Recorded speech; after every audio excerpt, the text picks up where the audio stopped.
Everyone, welcome to science think. आज की इस वीडियो में हम क्वेश्चन नंबर 17 से स्टार्ट करेंगे। चैप्टर नंबर 7 इक्विलिब्रियम में 16 क्वेश्चन तक हम ऑलरेडी कर चुके हैं।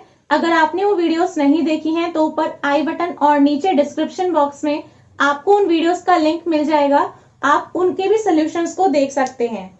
क्वेश्चन नंबर 17 से हम इस वीडियो के अंदर स्टार्ट कर रहे हैं। जितने भी न्यूमेरिकल वाले क्वेश्चंस हैं ये सारे हम सॉल्व कर रहे थे।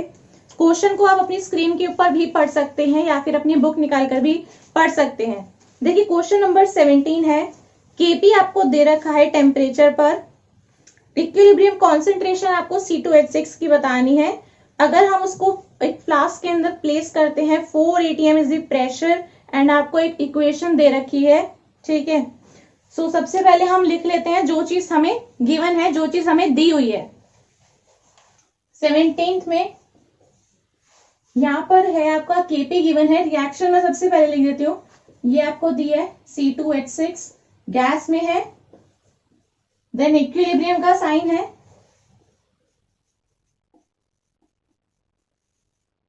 ये आपके पास में रिएक्शन है। इसके लिए केपी गिवन है क्वेश्चन के अंदर 0.04 atm, ठीक है। टेम्परेचर भी गिवन है और इसमें जो है इसने बोला है C2H6 की इक्विलिब्रियम कॉन्सेंट्रेशन हमें बतानी है। सो मतलब कि इक्विलिब्रियम पे C2H6 की कॉन्सेंट्रेशन मेरे को फाइंड आउट करनी है अभी, यानी कि इसकी।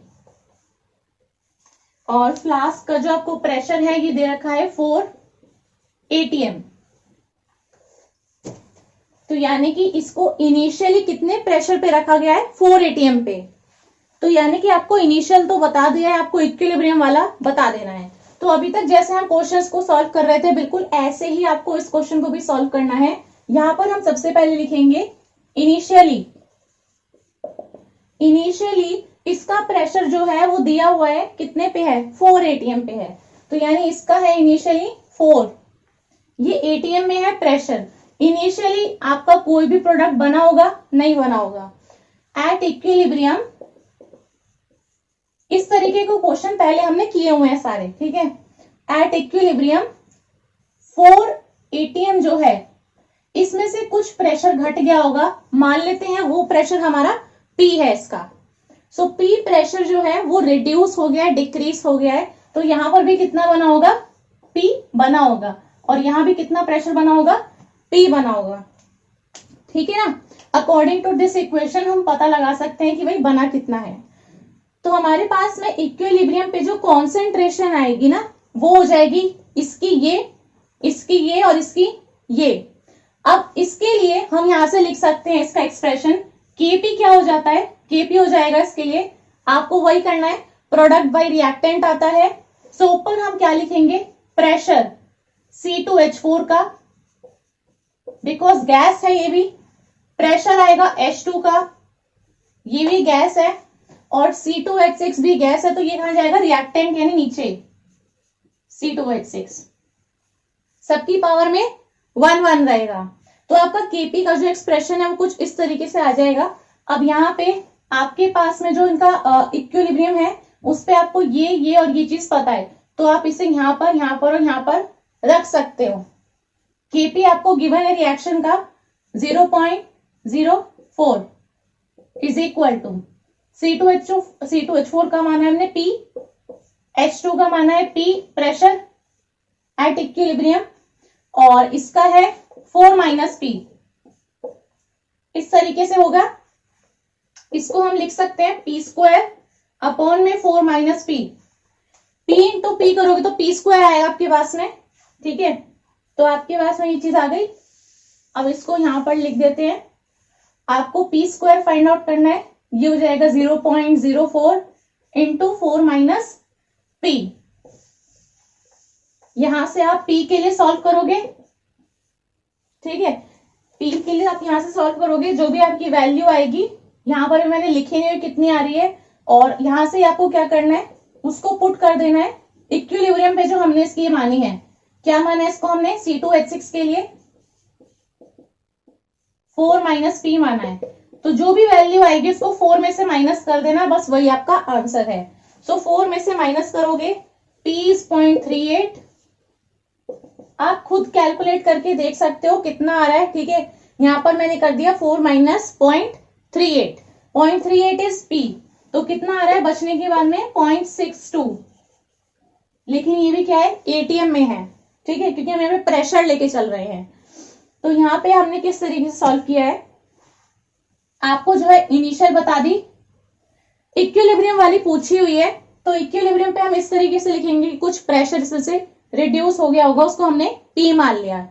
एक्सप्रेशन जो है हम केसी का लिख सकते हैं, ये लिखा और ये लिखा, और केसी की केपी की वैल्यू जो है वो हमें दे रखी है, केसी नहीं यहाँ पे केपी है, तो केपी दे रखा है, यहां से पी की वैल्यू आएगी, और कॉन्सेंट्रेशन जो हमने इक्विलिब्रियम पे मानी है वो है 4 माइनस पी। आपको सिर्फ यहीं तक नहीं निकालना है, वो 4 माइनस पी है, तो आपको ऐसे करके निकालना है। तो मतलब 4 में से माइनस करोगे 0.38, फिर आपके पास में आएगा 3.62, इतना मैंने लिखा हुआ है 3.62 आपके पास में आंसर आएगा। बाकी आप खुद भी चेक करके देख सकते हो कितना आंसर आया सॉल्व करने के बाद में। नेक्स्ट है question number 18, ethyl acetate is form by the reaction between ethanol और एसिटिक एसिड, इक्विलिब्रियम दे रखा है आपको, फर्स्ट पार्ट, सेकंड पार्ट और 3 पार्ट है इसके अंदर। फर्स्ट पार्ट को हम सॉल्व कर लेते हैं पहले क्वेश्चन नंबर 18 में। सबसे पहले हम यहाँ पर रिएक्शन लिख देते हैं जो दी हुई है,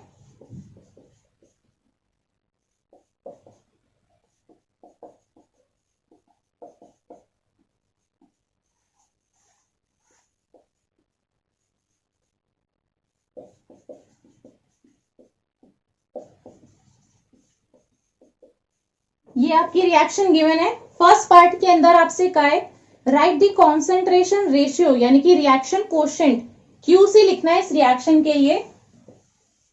तो क्यूसी आपको पता ही, जैसे हम कैसे लिखते हैं उसी तरीके से आपको क्यूसी को भी लिखना है। लेकिन यहाँ पर दिया हुआ है कि वाटर जो है वो एक्सेस में नहीं है और वो सॉल्वेंट भी नहीं है इस रिएक्शन के अंदर, तो यहाँ पर that means it is not pure liquid, जिसको हम कंसिडर कर लेते हैं कि वो 1 होगा, तो यहाँ पर हम नहीं लिखते हैं, लेकिन यहाँ पर क्या करेंगे हम इसको भी लिख देंगे। ये आपके प्रोडक्ट हो गए, और H2O भी लिखा जाएगा क्योंकि उसने नोट में गिवन है, और आगे ये आ जाएंगे रिएक्टेंट। तो ये मतलब सारी चीज आपको लिख देनी है, प्रोडक्ट डिवाइड बाई रिएक्टेंट। ये भी लिक्विड है, ये भी लिक्विड है, ये भी लिक्विड है और ये भी लिक्विड है। नोट के अंदर उसने दिया हुआ है कि वाटर जो है वो एक्सेस में नहीं है और वाटर एक सॉल्वेंट भी नहीं है इस रिएक्शन के अंदर। आपका क्यूसी ये हो गया है, ये फर्स्ट पार्ट का हो गया। सेकंड चीज जो उसने कही है ये हम देख लेते हैं। सेकंड पार्ट में वो कह रहा है इतने टेम्परेचर पे अगर कोई स्टार्ट करता है 1 मोल एसिटिक एसिड के साथ में, इतना मोल इथेनॉल के साथ में, और इतना मोल उसको इथाइल एसीटेट मिल रहा है एट इक्विलिब्रियम मिक्सचर, तो इक्विलिब्रियम कांस्टेंट निकालना है, मतलब कैसे निकालना है इसके अंदर। तो हम इसको ऐसे हटा देते हैं। यहां पर हम सबसे पहले लिख लेते हैं, अगर वो कह रहा है कि इफ इनिशियली हम स्टार्ट कर रहे हैं, यानी कि इनिशियल बता दी उसने, इनिशियली बता रहे 1 मोल एसिटिक एसिड, यानी ये 1 मोल है। यहां पर मैं मोल नहीं लिख रही हूं, सिर्फ हम यहां पर काउंटिंग लिख देते हैं जो भी दी हुई है। 1 मोल है, ये 0.18 मोल है, ठीक है। तो इनिशियली ये दोनों 0 होंगे। एट इक्विलिब्रियम, यहां पर इसने बताया इक्विलिब्रियम पे इथाइल एसीटेट यानी इसका 0.171 मोल जो है वो प्रेजेंट है, ठीक है। अब जितना इसका मोल बना होगा उतना ही इसका भी मोल होगा, तो यानी वाटर का भी 0.171 मोल है। अब इतना मोल इधर कब बना होगा, जब इधर से इतना मोल कम हुआ होगा, तो यानी कि यहाँ पर 1 में से माइनस हुआ होगा 0.171 मोल, और इधर भी 0.18 में से माइनस हुआ होगा 0.171 मोल। अब ये दोनों इनको माइनस भी तो कर सकते हो आप, इसको माइनस करके निकाल दो, इसको माइनस करके यहाँ पे निकाल दो। जितना आया है, जितना इनको माइनस करके आया है, वही आपकी इक्विलिब्रियम मिक्सचर पे आपकी इनकी कॉन्सेंट्रेशन हो जाएगी। माइनस करने के बाद आ रहा है इसका 0.829 मोल्स, 0.009 मोल्स। तो इक्विलिब्रियम पे सबका पता चल गया, इसका इतना है, इसका इतना है, इसका इतना है, इसका इतना है। अब क्या निकालना है आपको? कांस्टेंट। इक्विलिब्रियम कांस्टेंट निकालने के लिए आपका फिर से वही एक्सप्रेशन हो जाएगा। यहां पर आपका आएगा CH3COOC2H5 और फिर इधर वाटर भी आएगा। डिवाइड में आएंगे आपके ये रिएक्टेंट, एक आपका एसिटिक एसिड है CH3COOH, इस तरीके से लिखना है, सबकी पावर में आपका 1 ही आएगा। C2H5OH, इस तरीके से जिस जिसकी जितनी है वो उसकी जगह पर आपको रख देनी है। सो यहाँ पर मैं लिख देती हूँ KC इज इक्वल टू 0.171, इसकी है 0.171 डिवाइड बाई 0.829 एंड 0.009। इनको सॉल्व कर लेना है, डिवाइड मल्टीप्लाई जो भी करना है। इसको सॉल्व करने के बाद आप निकाल सकते हो 3.92 आ जाएगा। ये मैंने निकाल रखा है इसकी इक्विलिब्रियम कांस्टेंट की वैल्यू 3.92।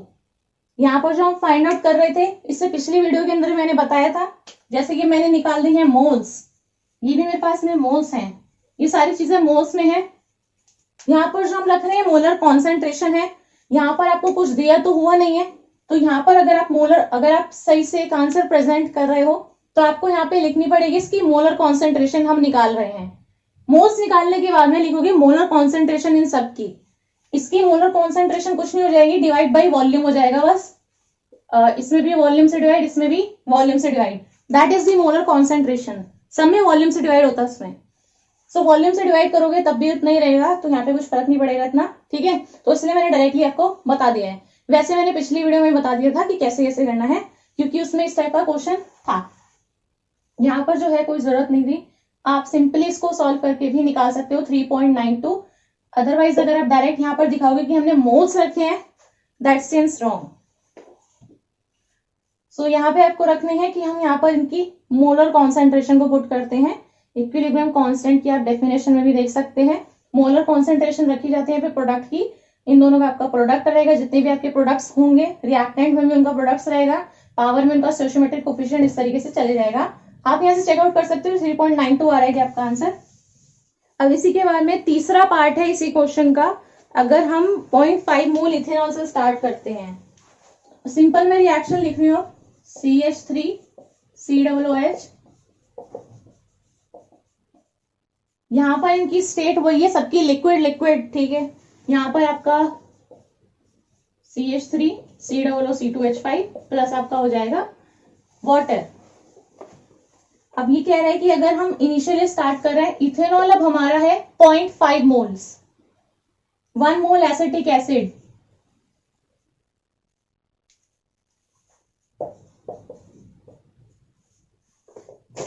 इसने सीधा ये चीज कही है कि अभी जो है हम स्टार्ट कर रहे थे इसका एक इस तरीके से। अभी जो है हम स्टार्ट कर रहे हैं कि इसका 1 मोल है और इसका 0.5 मोल है। तो यहाँ पर जो है इनिशियली तो मान लेते हैं चलो 0 ही होगा। उसके बाद इसने कहा कि कुछ टाइम के बाद, इक्विलिब्रियम नहीं, कुछ टाइम के बाद इसने देखा कि इसकी जो है वो कितनी हो गई है, 0.214 हो गई, इस तरीके से कॉन्सेंट्रेशन, ठीक है। तो अब यहाँ पे देखो ये नॉट एट इक्विलिब्रियम है। आप यहाँ पे ये नहीं लिख सकते बार बार एट इक्विलिब्रियम, क्योंकि अब उसने बोला है कि किसी टाइम पे उसने देखा कि इसकी इतनी हो गई है। अब इसकी इतनी हो गई है तो मतलब उसी टाइम पे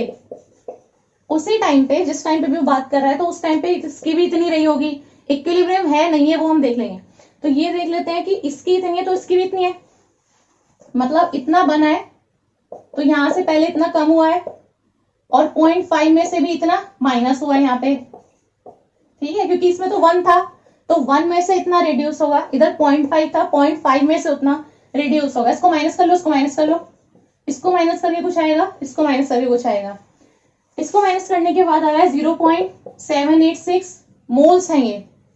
इसको माइनस करने के बाद आ रहा है 0.286, 5 का डिफरेंस है, 286। यहां पर लिख देती हूँ मोल्स हैं, सारे मोल्स हैं। तो यानी कि अब जिस भी टाइम पे वो कह रहा है उस टाइम पे इन सब की कॉन्सेंट्रेशन मेरे को पता है, ठीक है, एट एनी टाइम जब भी रिएक्शन हो रही है। तो इसके लिए हम निकालेंगे अब क्यूसी, क्योंकि हमें इसके अंदर देखो क्वेश्चन में उसने बोला हुआ है ना, तो हमको बताना है क्या इक्विलिब्रियम रीच हो गया है या फिर नहीं हुआ है। अब इक्विलिब्रियम है या फिर नहीं है उससे आप पता लगा सकते हो क्यूसी से। पिछली वीडियोस में भी हमने ये चीज की थी। क्यूसी भी आपको सेम एक्सप्रेशन हो जाता है, this into this divide by these two, वही सेम एक्सप्रेशन बिल्कुल जैसा मैंने यहाँ पे भी लिखा हुआ था। तो ये हो जाएगा आपका प्रोडक्ट में देखो है 0.214, उसकी भी है 0.214 डिवाइड बाई 0.786 और 0.286। इस पूरे को सॉल्व करने के बाद 0.204 आ रहे हैं। ये आपकी क्या है, क्यूसी की वैल्यू है। तो केसी कितना गिवन था हमें रिएक्शन का, केसी गिवन नहीं था, केसी तो अभी मैंने फाइंड आउट किया था। केसी जो है वो मैंने 3.92 इतना, मतलब 3 कुछ था ना, अभी 3.92 इतना मैंने फाइंड आउट किया था। ये लिख रहा है 3.92। सो केसी तो आपको ऑब्वियसली दिख रहा है इतना ज्यादा बड़ा है। आपको यहाँ पे लिखना है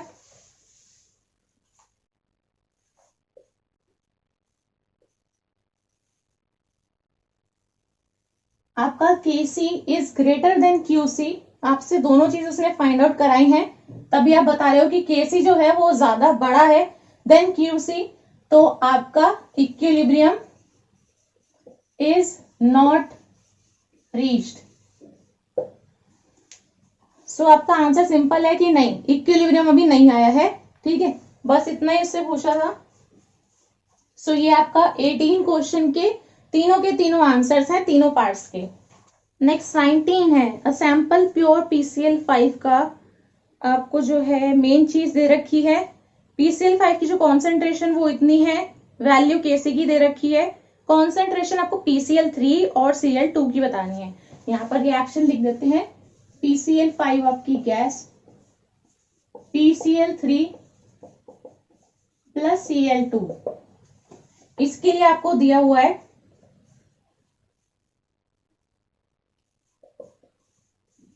एट इक्विलिब्रियम। इसकी कॉन्सेंट्रेशन हो गई है 0.5 इंटू 10 की पावर -1 है, तो उसको 0.05 लिख देते हैं। मोल पर लीटर है, मोलैरिटी है इसका मतलब।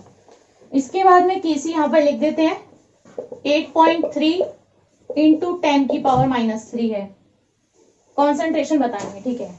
तो देखो इस क्वेश्चन को आप कैसे करोगे, यहां पर इसने इनिशियल की कुछ बात नहीं करी है, सीधा इसने ये कहा है कि आपको इसकी इक्विलिब्रियम पे कॉन्सेंट्रेशन दे दी, केसी भी बता दिया। तो बहुत सिंपल है इसको फाइंड आउट करना।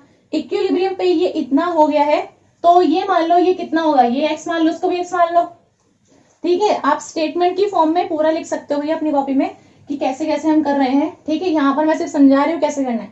तो यहाँ पे इसको मान लो एक्स है, उसको भी मान लो कितना एक्स है, इस रिएक्शन के अकॉर्डिंग हम मान लेते हैं, ठीक है ना। तो यहाँ पर जो है आप इस केसी का एक्सप्रेशन लिख दो सीधा। ये कितना हो जाएगा आपका PCl3 Cl2 power 11 divide by PCl5।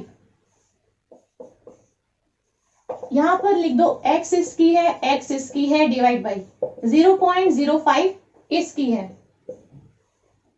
सो केसी आपको गिवन है 8.3 इंटू 10 की पावर -3। यहां से x इंटू एक्स करोगे तो आपके पास में हो जाएगा x²। ये इधर डिवाइड में, इसको इधर हम मल्टीप्लाई में लेके जाएंगे 0.05। तो x² बराबर हो जाएगा ये इंटू ये। यहां से आपके पास में x की वैल्यू आएगी, x की वैल्यू आएगी 2.04 इंटू 10 की पावर -2। मोलैरिटी में 2.04 इंटू 10 की पावर -2, इतनी मैंने लिखी हुई है, आप चेक कर सकते हो कैलकुलेट करके कितना आ रहा है। अब क्या करते हैं, हमें इन दोनों की ये चीज फाइंड करनी है, ये x और ये x कितना है। तो हम लिखेंगे एट इक्विलिब्रियम कॉन्सेंट्रेशन ये हो जाएगी PCl3 की बराबर x माना है, और x कितना है 2.04 इंटू 10 की पावर -2 मोलैरिटी में, ये भी इतना ही है तो ये भी इतना ही आएगा। इसी तरीके से हो जाएगा Cl2, कितना माना है हमने, x माना है, 2.04 इंटू 10 की पावर -2, दोनों की वैल्यू सेम आएगी। ठीक है, ये आंसर है आपका क्वेश्चन नंबर 19 का। नेक्स्ट क्वेश्चन नंबर 20 है, one of the reaction that takes place in producing steel from iron और is the reduction of iron two oxide by carbon monoxide. Reaction आपको दे रखी है, इसके लिए केपी दे रखा है, इक्विलिब्रियम पे पार्शियल प्रेशर निकालना है, CO एंड CO2 का टेम्परेचर वही है सेम, इनिशियल के पार्शियल प्रेशर दे रखे हैं, इनिशियल वाले पार्शियल प्रेशर दे रखे हैं, इक्विलिब्रियम वाले पार्शियल प्रेशर पूछे हैं दोनों के। दोनों जो गैस हैं सिर्फ उन्हीं की बात कर रहे हैं यहाँ पे 20 में। यहाँ पे है FeO सॉलिड है, वह CO है इक्विलिब्रियम, FeO है सॉलिड प्लस यहाँ पे आपको CO2 गैस। इसके लिए आपको दे रखा है Kp कितना है 0.265 atm। इनिशियल जो है प्रेशर CO का 1.4 atm और CO2 का 0.80 atm। इक्विलिब्रियम वाला पूछा है, तो इक्विलिब्रियम वाला आप कैसे निकालोगे, यहां से हम इनको मिटा देते हैं। 1.4 इसका 1.4 है, इसका 0.80 है। सबसे पहले तो हमें यही पता हो कि रिएक्शन जा कहाँ रही है इसमें, ठीक है। तो ये देखो सबसे पहले हम निकाल देते हैं QC, क्योंकि हमें Kp गिवन है ना, तो हम यहाँ से निकाल सकते हैं। तो आप यहाँ से निकालोगे तो देखो ये गैस है और बस एक ये गैस है, तो सिंपली अगर आप रिएक्शन को फाइंड आउट करना चाह रहे हो तो ये हो जाएगा आपका प्रोडक्ट, यानी कि 0.80 डिवाइड में रिएक्टेंट है 1.40। अगर आप इसे निकालोगे ना, कैलकुलेट करके मैंने लिखा हुआ है 0.571। अब जरा देखो यहाँ पे जब आपने इसको फाइंड आउट किया तो 0.571 आ रहा है, लेकिन इसकी वैल्यू बहुत कम है, तो यानी कि ये आपका ज्यादा है Kp से, Qp ज्यादा है Kp से, तो दैट मीन्स कि आपकी जो रिएक्शन है इज मूविंग इन कौन सी डायरेक्शन, बैकवर्ड में।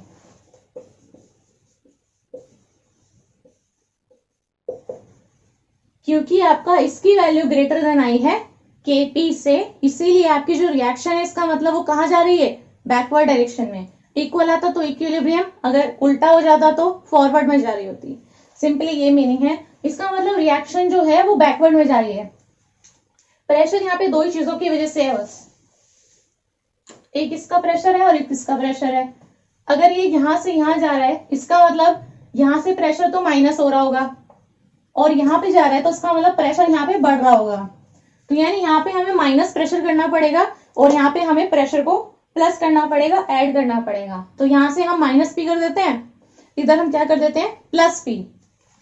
तो ये क्या बन जाएगा 1.4 +P, ये बन जाएगा 0.80 -P। ये इस तरीके से हो जाएंगे दोनों। तो ये हमने मान लिया और ये हमने मान लिया। अब इसके लिए अगर आप लिखोगे Kc का एक्सप्रेशन, तो Kc कितना हो जाएगा, ये हो जाएगा आपका प्रेशर CO2 का divide by pressure of CO2 का मैंने माना 0.80 -P, ठीक है, डिवाइड में आएगा 1.4 +P। तभी मेरे को पता चला है कि यहाँ पर माइनस करना है, यहां से माइनस होगा इधर प्लस होगा, इसी के अकॉर्डिंग मैंने फाइंड आउट किया ये चीज। इसे सॉल्व करोगे, कैसे सॉल्व कर सकते हो, Kc आपको Kc नहीं Kp आपको गिवन है यहाँ पर।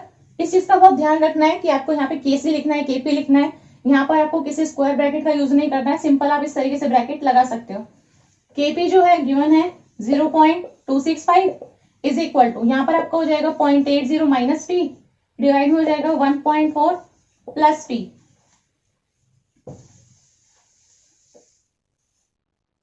0.265 1.4, ये आपकी बन जाएगी। इसको उससे मल्टीप्लाई करोगे, मल्टीप्लाई करने के बाद 0.371 plus 0.265P is equal to 0.80 -P। P आपको फाइंड आउट करना है ना, तो P को आप एक तरफ ले जाओ तो ये हो जाएगा 1.265P। इस तरीके से पूरे को सॉल्व कर लेना, ठीक है। ये P मैंने एक साथ ले लिया, माइनस का इधर आगे प्लस हो गया, तो ये 1.265P बन गया। ये वाले दोनों वैल्यूज हैं, इनको सॉल्व कर लो, P की वैल्यू कैलकुलेट कर लो। यहां से आपके पास में P की वैल्यू आएगी, P की वैल्यू बता देती हूँ कितनी आ रही है।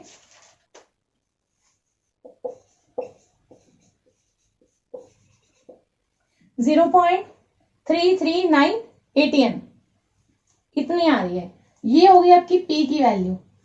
अब आपसे पूछा गया था इन दोनों का ना, जो हमने मानी है, तो ये हो जाएगी आपकी CO में आपका क्या हो रहा था, अगर मैं पार्शियल प्रेशर फाइंड आउट करना चाहती हूँ CO का, तो ये हो जाएगा आपका 1.4, इधर आपका प्लस P हो रहा था।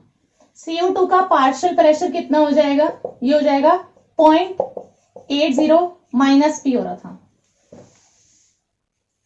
सिंपल कर दो, 1.4 प्लस P 0.339, जितना आया वो आंसर होगा इसका 0.80 माइनस 0.339, जितना आ रहा है वो इसका आंसर होगा।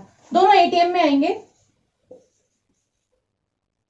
सॉल्व करने के बाद आ रहा है इसका 1.7739 है, और इसका है CO का है 1.739 और इसका है 0.461। आप खुद से भी करके देख सकते हो, ये सही आंसर आ रहा है बिल्कुल। प्रेशर CO का ये है, CO2 वाला नीचे वाला है।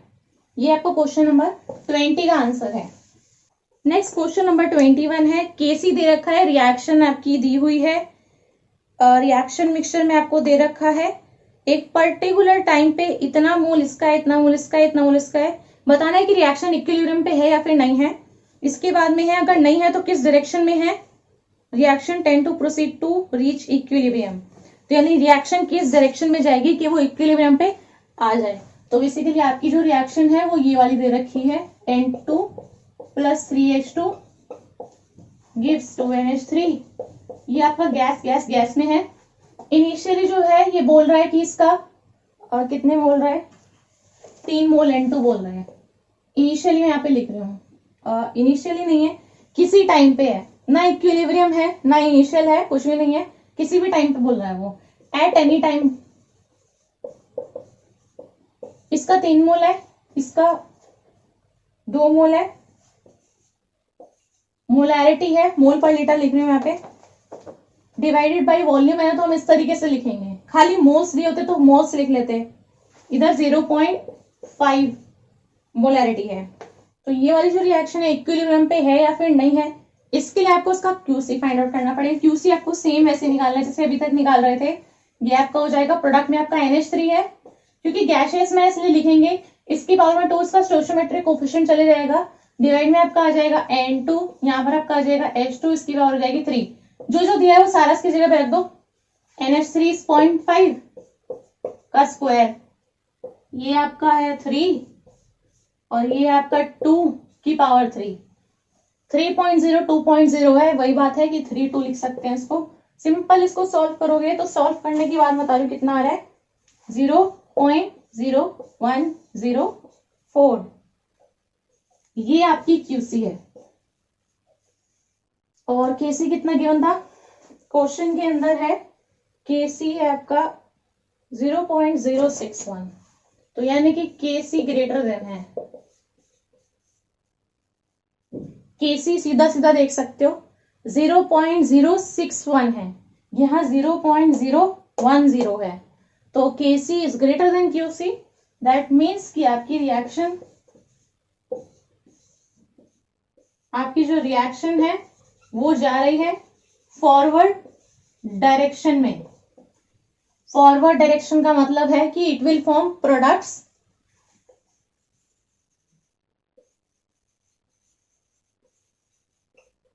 ये प्रोडक्ट्स को फॉर्म करेगा। सो फर्स्ट थिंग आपको इसमें लिखनी है, जो आप स्टेटमेंट की फॉर्म में अगर आप ठीक से आंसर लिख रहे हैं तो आपको इस तरीके से लिख लेना है, know the reaction is not at equilibrium. Reaction equilibrium में नहीं है क्योंकि KC ग्रेटर देन आ रहा है QC से, इसलिए रिएक्शन इक्विलिब्रियम में नहीं है। इक्विलिब्रियम में नहीं है तो भाई कौन सी डायरेक्शन में है, फॉरवर्ड डायरेक्शन में है। फॉरवर्ड डायरेक्शन में है, इसका मतलब कि हमारा प्रोडक्ट फॉर्म हो रहा है। ये आपका क्वेश्चन नंबर 21 का आंसर है। अगला क्वेश्चन नंबर 22 है, ब्रोमीन मोनोक्लोराइड BrCl है, डिकम्पोज हो रहा है, ब्रोमीन क्लोरीन दे रहा है, इक्विलिब्रियम रिएक्शन दे रखी है, केसी दे रखा है, इनिशियली प्योर BrCl प्रेजेंट है, कॉन्सेंट्रेशन दी हुई है, मोलर कॉन्सेंट्रेशन पूछी है एट इक्विलिब्रियम। तो यहां पर लिख देते हैं सबसे पहले बी,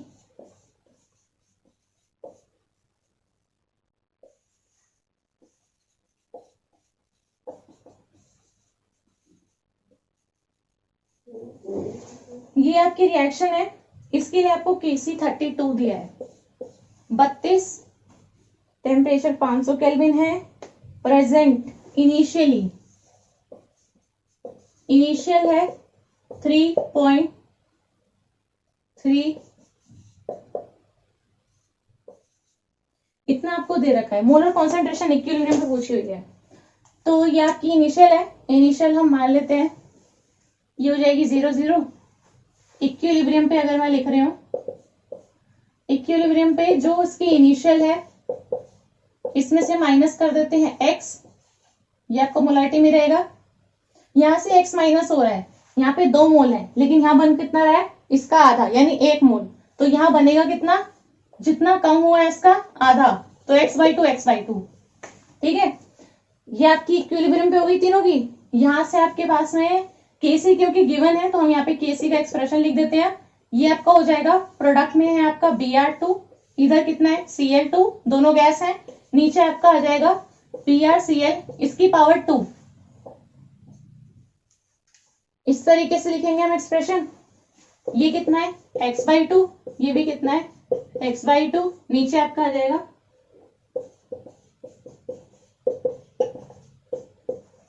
ये वाली चीज इसके पावर में 2, बस इसको सॉल्व कर लेना है।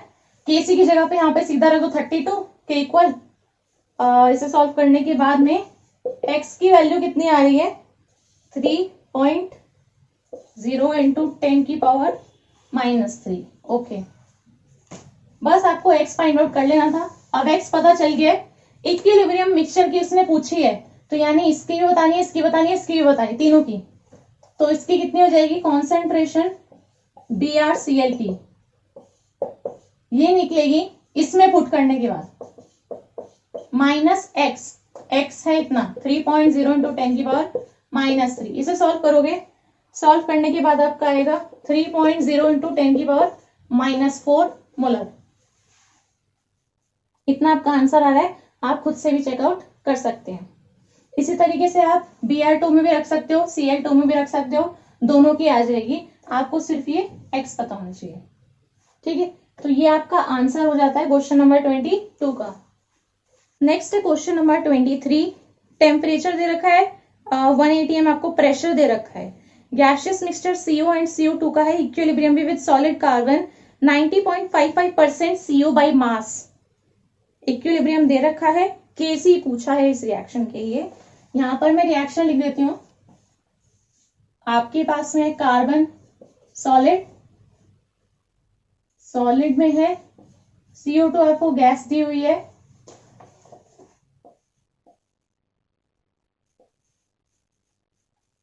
केसी लिख देते हैं, यहां पे नहीं पता, केसी नहीं पता है, 90.55% CO बाई मास है, 1 atm टोटल प्रेशर है, ठीक है, इतना आपको गिवन है। ये आपको जो गिवन है ये इतना परसेंट CO बाई मास है। अब टोटल जो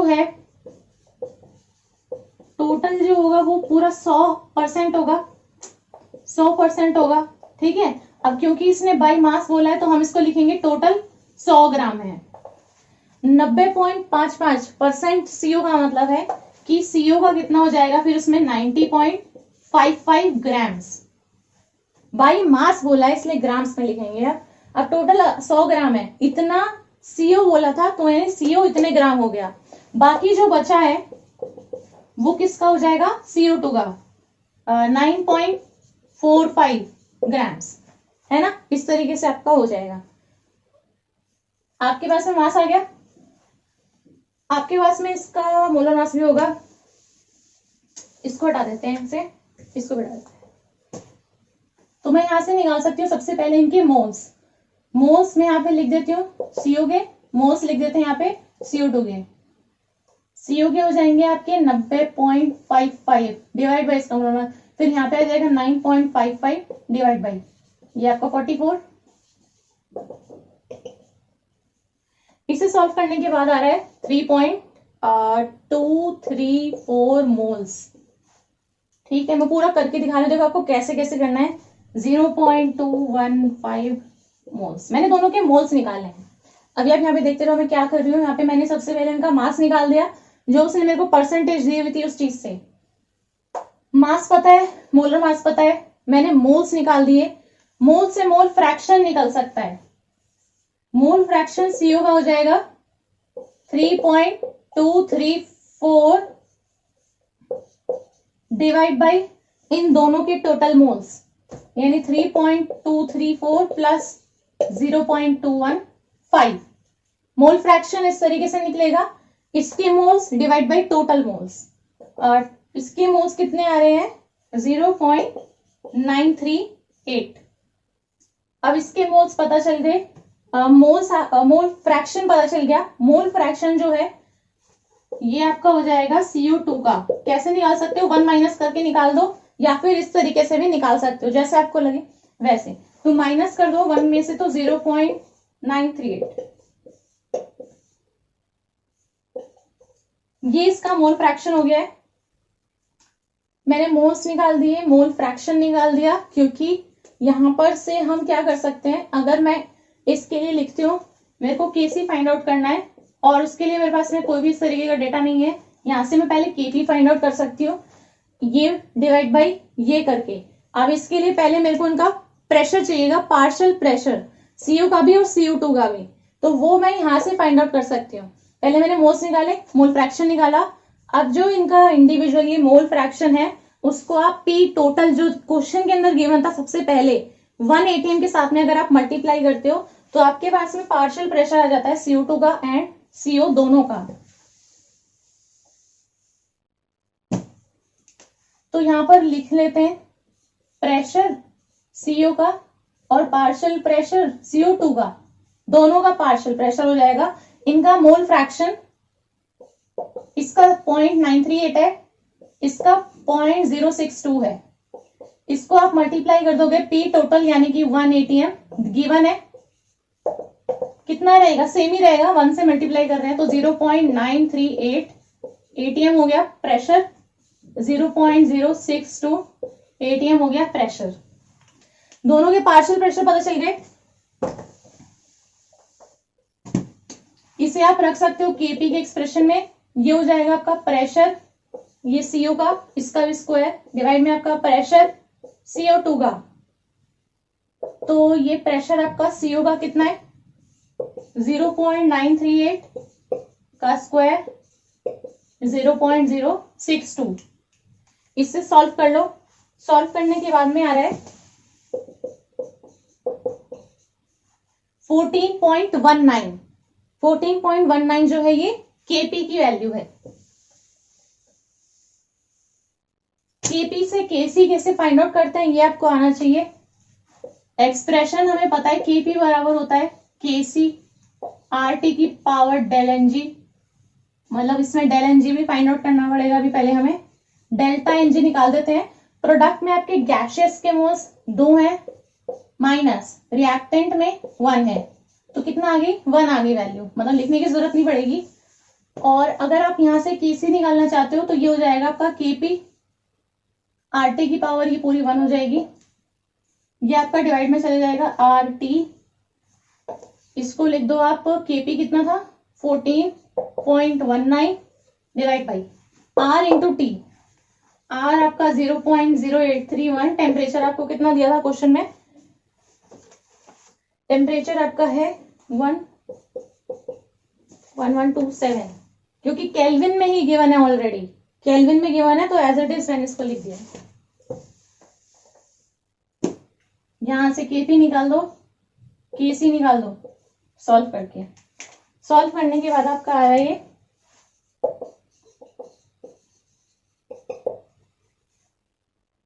0.153। तो इस तरीके से मैंने केसी फाइंड आउट किया है। सबसे पहले मैंने केपी निकाला है, उसके मैंने यूज करके केसी को फाइंड आउट किया है। रिलेशन आपको ये पता होना चाहिए, इससे मैंने ये चीज फाइंड आउट किया है। आंसर आप खुद से निकाल के देख सकते हो जो आ रहे हैं। तो ये आपका आंसर हो जाता है क्वेश्चन नंबर 23 का। सो ये थी हमारी आज की वीडियो। मुझे उम्मीद है ये वीडियो आपको बहुत हेल्पफुल लगी होगी और सारे सॉल्यूशंस आपको अच्छे से समझ में आ गए होंगे। और अगर ये वीडियो आपको अच्छी लगी हो तो इस वीडियो को लाइक कर दें, अपने फ्रेंड्स के साथ में इस वीडियो को शेयर कर दें। और ऐसी ही और अच्छी वीडियोस देखने के लिए और आगे के सॉल्यूशंस देखने के लिए मेरे इस चैनल को सब्सक्राइब करना ना भूलें। Thank you.